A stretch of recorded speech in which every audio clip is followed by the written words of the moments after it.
शहर हैदराबाद की मशहूर कुल हिंद सनती नुमाइश जारी है, जिसका गुज़िश्ता शाम गवर्नर डॉक्टर तमिलिसाई सौंदरराजन ने इफ्तिताह किया था।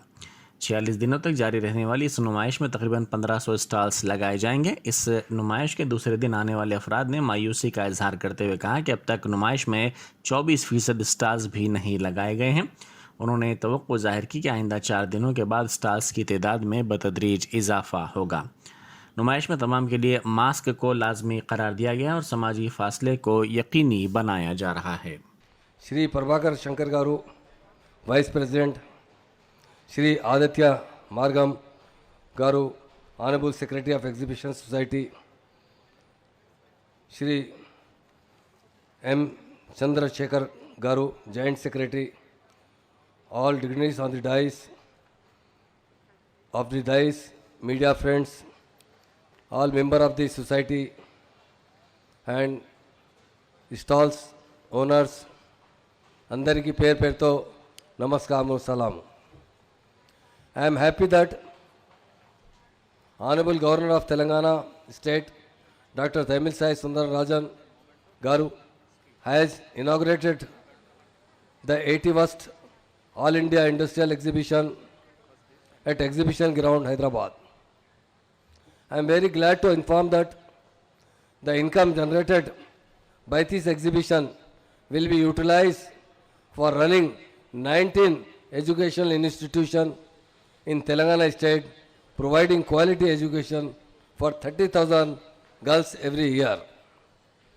हैदराबाद में नुमाइश इस एग्जीबिशन की शुरुआत 1938 में उस्मानिया यूनिवर्सिटी के ग्रेजुएट्स के एक ग्रुप ने किया था, जो पब्लिक गार्डन्स पर किया गया था, जिसमें 100 स्टॉल्स लगाए गए थे।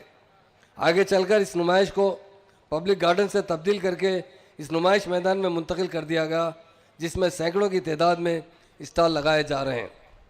इस नुमाइश में कारोबारी लोग मुल्क भर से आकर अपने सामान फरोख्त करते हैं, जैसे जम्मू कश्मीर, उत्तर प्रदेश, मगरबी बंगाल, मध्य प्रदेश, राजस्थान और दीगर रियासतों के ताजिर, ख़ास तौर से ड्राई फ्रूट्स यहाँ बहुत ज़्यादा फ़रोख्त होते हैं, और कपड़े सारे हिंदुस्तान से आए हुए लोग यहाँ पर अपने अपने स्टॉल लगाकर फ़रोख्त करते हैं, और बड़ी अच्छी तादाद में अतराफ़ के हमारे हैदराबाद ही नहीं, तेलंगाना नहीं, आंध्र प्रदेश और अदर स्टेट के लोग यहाँ पर ख़रीदी के लिए आते हैं और इस एग्ज़िबिशन को देखने के लिए आते हैं। इस एग्ज़िबिशन में हमारे ख़ास तौर से गवर्नमेंट के जेल डिपार्टमेंट की भी स्टॉल होती है, पुलिस डिपार्टमेंट की स्टॉल होती है, एजुकेशन डिपार्टमेंट की स्टॉल होती है। कई डिपार्टमेंट्स के लोग अपने अपने स्टॉल यहाँ लगाते हैं, ताकि लोगों जो इलाकों की तादाद में लोग यहाँ आकर एग्जीबिशन देखते हैं, वो किताबों का मुताला कर सके, यहाँ से किताबें ख़रीद सके, और यहाँ की हुकूमत की कारकर्दगी, ख़ास तौर से उर्दू मीडियम में जो लोग तालीम हासिल करते हैं और तेलुगु मीडियम में जो लोग तालीम हासिल करते हैं, तेलुगु एकेडमी की जानिब से, उर्दू एकेडमी की जानिब से यहाँ पर स्टॉल लगाया जाता है। हर साल की तरह पिछले साल एक मरतबा यहाँ पर एक साल जो है कोरोना की वजह से ये नुमाइश नहीं थी, मगर इस साल बहुत अच्छी तरीके से काफ़ी अच्छे इंतज़ामात के साथ ये एग्ज़िबिशन को शुरू किया गया है।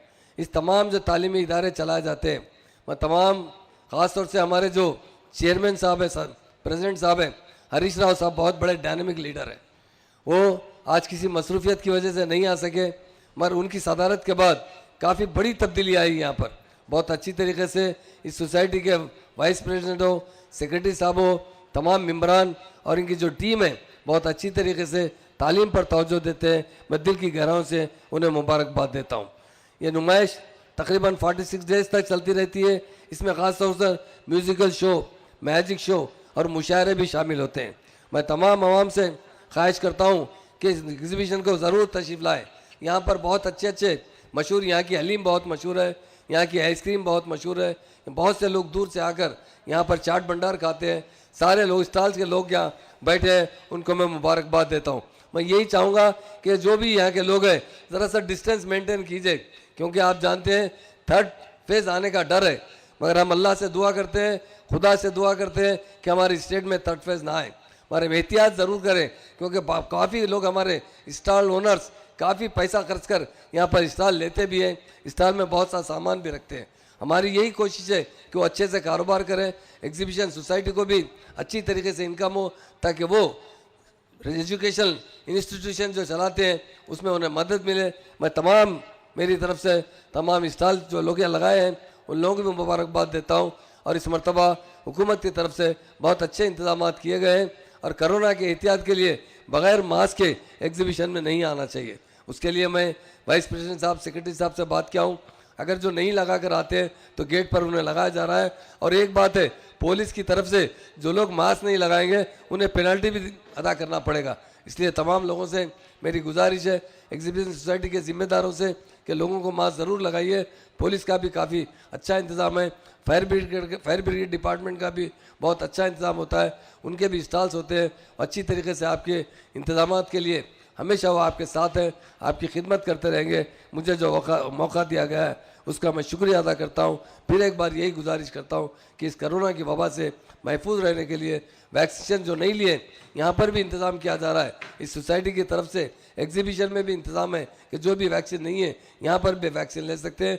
बहुत से लोग 90% से ज़्यादा लोग फर्स्ट डोज ले चुके हैं, मगर सेकंड डोज में लोग बहुत से लापरवाही कर रहे हैं। उन तमाम लोगों से मेरी अदबन गुजारिश है कि आप वैक्सीनेशन वहाँ घर पर नहीं तो एग्जीबिशन देखने आएंगे तो यहाँ पर भी आप ले सकते हैं। उसके इंतजाम हेल्थ डिपार्टमेंट से किए गए, क्योंकि एग्जीबिशन सोसाइटी के जो प्रेसिडेंट है वो हेल्थ मिनिस्टर भी है और हमारे फाइनेंस मिनिस्टर भी है, हरीश राव साहब। इस मरतबा यहाँ पर वैक्सीनेशन का इंतजाम किया गया है। तमाम मेरे भाइयों बहनों से अपील करता हूँ कि वैक्सीनेशन ज़रूर लीजिए। ये कहते हुए मैं खुदा हाफिज़ कहता हूँ।